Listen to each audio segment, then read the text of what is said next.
Okay, episode 5. Wait, that's 10. Episode 5. Uh, I look over this side for some reason. I don't know why. There's no cue cards. This one is called Charater. You're going to get to see our main character from Capes and Cloaks. His name's going to be Frum, named by my little girl. She doesn't know she named him, but she wrote a letter to her aunt and she said she was trying to say from, but she spelled it Frum, and I'm like, oh, it's golden. I love it. So that's the main character, Frum. From, I don't know how to pronounce it. So don't send me questions about how do you pronounce his name. However you want to. In the background here, I'll pretend like somebody's asked me. Nobody's asked. I don't have a whole lot of watchers yet. But those that are watching, thank you very much. I appreciate it. And especially, I got to put a big shout out to Stan Sakai.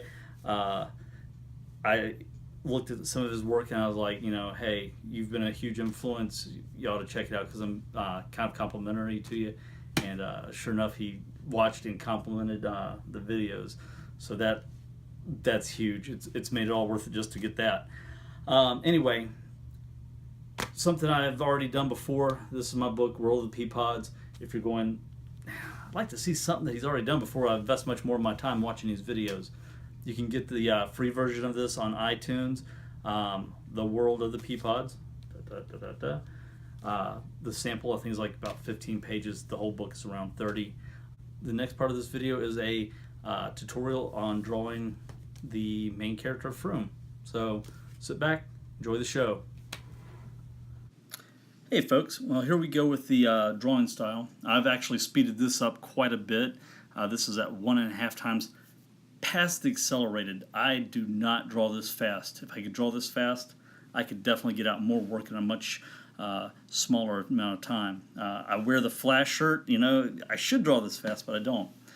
I mentioned before I'm using this red pencil just because I've seen other artists do it. Again, I'm not reinventing the wheel. I'm not brilliant. I'm not the person that's coming up with anything. I'm using other people's tricks. I started messing around with red pencil and just really like it.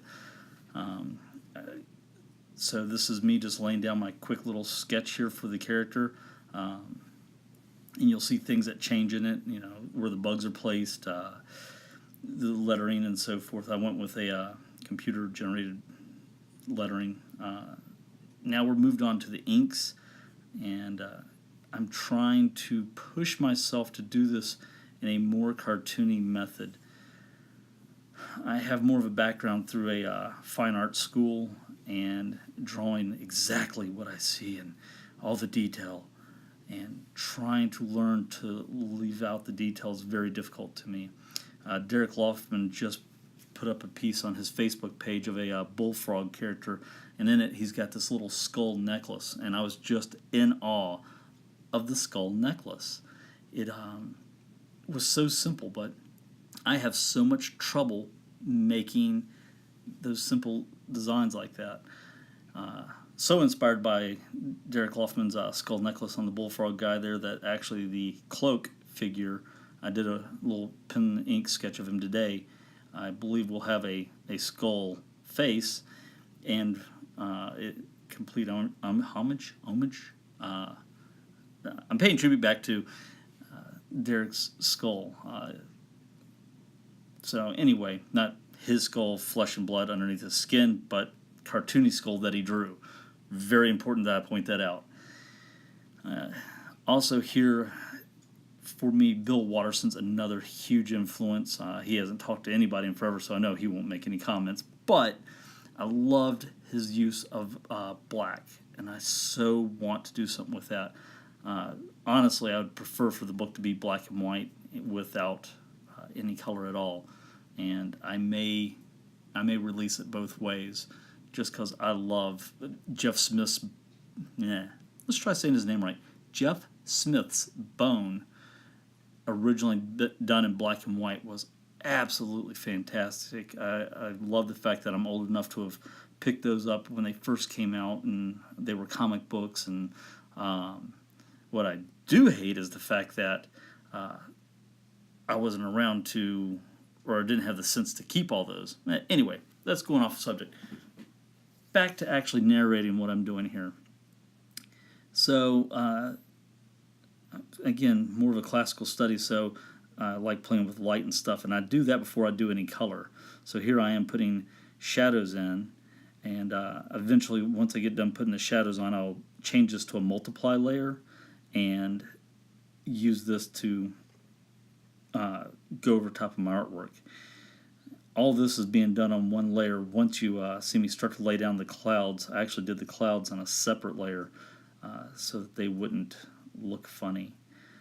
This image, of course, I'll get up on Facebook, and I've got a Twitter account. I don't use it a lot. I've got to start. According to that Brad guy, he uses his Twitter to answer a lot of questions from his watchers, viewers, and everything. And I'm sure he has a lot more viewers that he has to answer questions to. Some of my colleagues from work have asked if they can roast me. So if you see people poking at me, don't worry, they're friends. They're that way. Anyway, so there I'm laying in the color, and it's too vibrant. Again, I like Frazetta's artwork. So if it turned out being a combination of Bill Watterson and Frank Frazetta, that's, I guess, kind of what the artwork would lend itself to. That's an odd combination you won't see every day. And there I dropped out the saturation on the color level so that it wasn't quite so bright. And again, the little trees being kind of foggy in the background is another kind of Frazetta-esque moment. So here's the end.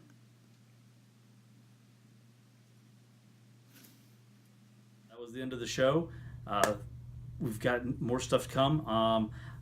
Next episode will be scripting. Not my strong point, but that's what we're going to go into. That will be episode 6.